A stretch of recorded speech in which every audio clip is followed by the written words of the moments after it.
Почему татары не попытались создать свое независимое государство? Тот же самый Касимов, он все-таки существовал достаточно автономно. Федор Пестрый, тот же самый, который Болгар разгромил. И воевода Воротынский предупреждал вообще.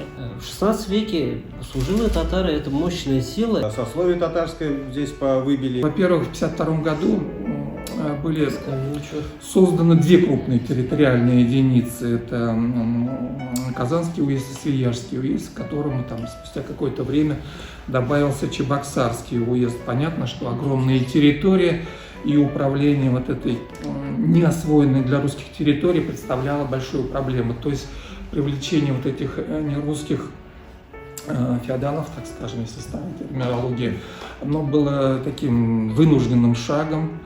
Вот. Без этого русское правительство не смогло бы закрепить эту территорию за собой.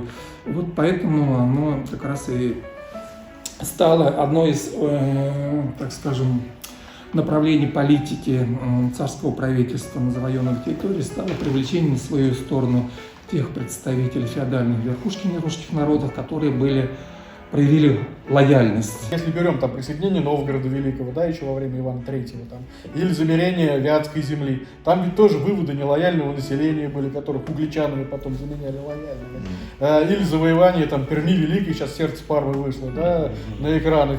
Федор Пестрый, тот же самый, который Болгар разгромил, он же и Пермь Великую присоединял. То есть в какой-то степени... То есть механизмы были, да, или судьба родителей Сергия Ратнежского тоже, как бы фундаментальный человек, но они же были сначала в Ростовской земле, да, но потом Москва присоединила, да, и очевидно, как бы, то есть тоже. Да, их это коснулось присоединения. То есть вот эти княжества, которые, как бы, мы рассматриваем как централизация русских земель, но они тоже в какой-то степени переживали вот это, включение в состав государства, да, просто Новгород заметен более благодаря своим республиканским традициям, да, там, понятно, своя история была, или та же самая Вятка, да, но практики-то они не с нуля формировались. Да? Свияжцы никакие боевые действия не собирались организовывать, а сами решили присоединиться, и тут как раз вот свою роль сыграл митрополит Ефрем, который угрозой отлучения от церкви погасил восстание в Свияжске. То есть тут как бы и религиозная организация тоже играла свою роль, тоже оказывала свое влияние.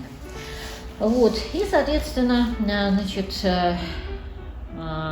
еще и тут свою роль сыграло то, что свияжан отправили подавлять восстание в Курмыш не вовремя. Если говорить об интеграции, то интеграция она началась в середине 16 века и закончилась, даже не закончилась в начале 20 века.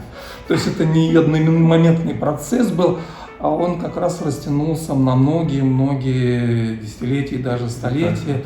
И серединный поход на Казань это был началом. Отчасти давлеет еще и вот этот национальный аспект. И понятно, что было там, вот, мы делим, есть Казанская война, когда территорию Казанского ханства по сути своей окончательно замерили, да, так скажем, в терминах 16 века.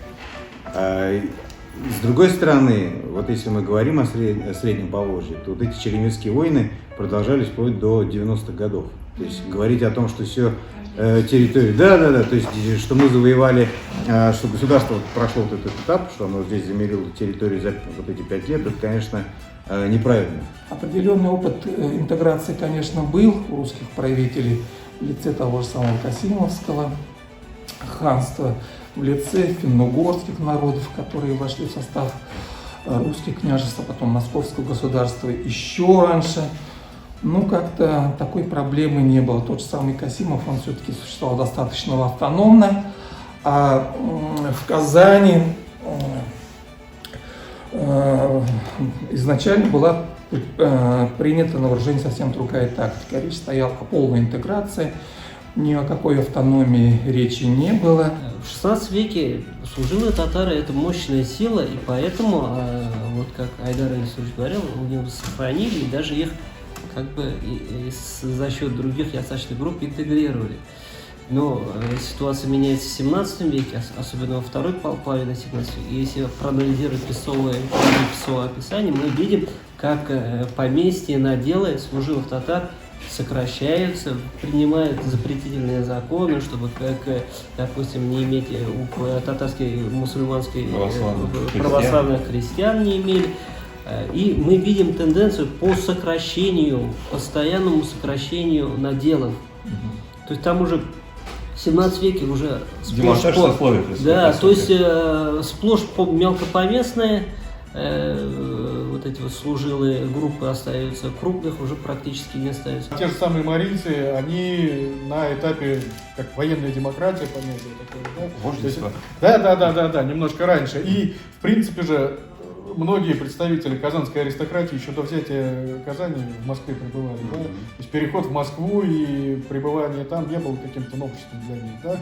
Вот, тогда как, марийцы, понятно, они участвовали во всех походах, да, в качестве вот такой массовой, да, конницы, пехоты, лучников и так далее, да, и им поэтому было сложно встроиться, да, то есть казачество им тут никто не давал, да, как впоследствии начнут уже степные элементы таким образом интегрировать, их просто сломали об колено на тот момент, да, наделив этих маленьких уездов, там, Санчурске, второго Кокшайске, то есть аномальное количество уездов, да, с одной стороны Казанский уезд огромный, да, тут до Пермского края, с другой стороны там воеводства вот эти маленькие возникают за 16 век, то есть им просто не находилось какого-то места, да, элементарно. Сам-то и воевода Воротынский предупреждал вообще, да, что у нас как бы, господа, вот так и пишется, да, что для денежного сбора в Чувашию и Черемису не посылали, тем бы Чуваши и Черемисы не ожесточили, да, и, соответственно, естественно, это и как раз и произошло, и в результате казанские татарове и черемисы, Яналейка Шубуров с товарищами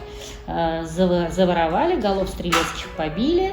И, соответственно, хотя его называют вот Шубуровым здесь, да, по другим документам он Янмаметьев. Это Шереметьев метался по этому Поволжью, то на Астрахань пойдет, там тут выложит трупами дорогу, то там, а что, у него вся работа-то была вот такая, он там вешал, ходил по селениям, там, а что толку-то? Замерит он это селение, там дальше вот вспыхивает. Причем, вот, кстати, очень важный момент касаемо интеграции. Что вот это смутное время и всегда говорили, а почему татары не попытались создать свое независимое государство? И вот здесь кто как объясняет. Некоторые говорят, что просто служилое сословие татарское здесь повыбили уже к смутному времени, это раз. А во-вторых, видимо, все-таки процесс интеграции действительно был сильный. Мы смотрим, когда вот, перечисляется же там, кто участвовал в этих восстаниях многочисленных в смутное время. Там уже перечисляются все.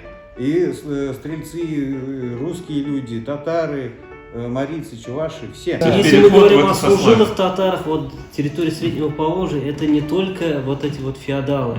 То есть это значительная, вот по крещенным я могу сказать, это значительная часть, это ясачники бывшие. То есть крестьяне, в интересах повысить свой статус, принять христианство. Да. То есть, если государству нужно было, они могли просто интегрировать состав служилых татар в другие группы. И, опять-таки, не только служилые татары, которые вот остались здесь, но и пришлые. В чем важность была этой массы служилых людей, которые потом из язычных, в том числе людей, привлекали вот в это сословие. Здесь вопрос в том, что тут, видимо, решение нескольких задач было. Вот отчасти это действительно создание вот этой лояльной власти служилой категории, которая могла замерить вот эту огромную территорию, по сути своей, находясь в полной зависимости от государя. С другой стороны, это еще возможно и решение внешнеполитических задач государства российского. И вот здесь мы как раз говорим об участии татар, служилых татар в войнах русского государства, московского государства. Да. Это и Ливонская война, впоследствии русско-польская, русско-шведская. Если мы говорим про служилых татар в Ливонскую войну, известно о походах Шаха Али. Многие вот эти вот князья, там несколько я встречал в документах, они погибли в Ливонской войне, и государство было вынуждено сажать их жен, править вот этими сотнями. Казанский край славился своими мехами, медом, воском, то есть такие, опять-таки, товары для торговли с Западом, был источником рыбным и ловлями, то есть был такой лакомый кусок для московского государства, которое вышло на определенный путь на определенную стадию своего развития и стало строить империю, так скажем, ей нужны были новые территории, территориальная экспансия начинается. То есть и вот просто Казанское ханство оказалось первым таким крупным образованием, попавшим на этом пути. Когда говорят про Казанскую войну, всегда говорят, что это выступление, как правило, там татарских феодалов. Отчасти с этим связано, например, что связывается одной из первых, это, не считая луговой стороны, например, Арская дорога была, по всей видимости, очаг восстания был где-то в центре как раз этой дороги. И, возможно, по сути, свои эти 5 лет это было постепенное замерение этих очагов некогда центров Казанского ханства.